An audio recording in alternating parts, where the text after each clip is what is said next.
తెలంగాణలో కాంగ్రెస్ ప్రభుత్వంపై BRS working president మాజీ మంత్రి కేటీఆర్ ఆగ్రహం వ్యక్తం చేశారు. రాష్ట్రంలో శాంతి భద్రతలపై ఆందోళన వ్యక్తం చేశారు. శనివారం మియాపూర్లోని హెచ్ఎండిఏ స్థలంలో పేదల గుడిసెలు వేసుకోవడం, పోలీసులు ఆందోళనకారులను చెదరగొట్టడంపై కేటీఆర్ స్పందించారు. ఈ క్రమంలో కేటీఆర్ ఎక్స్ వేదికగా పోస్ట్ చేశారు. రాష్ట్రంలో శాంతి భద్రతలు లేవని మండిపడ్డారు. అలాగే గత 10 ఏళ్ల బీఆర్ఎస్ పాలనలో ఇలాంటి పరిస్థితులు ఎప్పుడైనా చూసారా అంటూ చెప్పుకొచ్చారు. ఇదిలా ఉండగా మియాపూర్లోని దీప్తి శ్రీనగర్లో శనివారం సాయంత్రం ఉద్రిక్తత చోటు చేసుకున్న విషయం తెలిసిందే.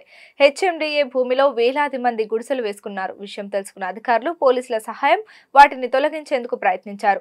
దీంతో పరిస్థితి ఉద్రిక్తంగా మారింది. షేర్లింగంపల్లి మండలం మియాపూర్ పరిధిలోని సర్వే నంబర్లు 100, 101లో సుమారు 504 ఎకరాల్లో హెచ్ఎండిఏ భూమి ఉంది. ఇందులో గుడిసెలు వేసుకొని 3-4 రోజులుగా అక్కడే ఉంటున్నారు. అయితే ప్రభుత్వం ఇక్కడ ఇండ్ల స్థలాలు ఇస్తుందని స్థానికంగా ప్రచారం జరిగింది. దీంతో పలు ప్రాంతాల నుంచి భారీగా జనం తరలివచ్చారు. దాదాపు 2000 మంది వరకు గుడిసెలు వేసుకున్నారు.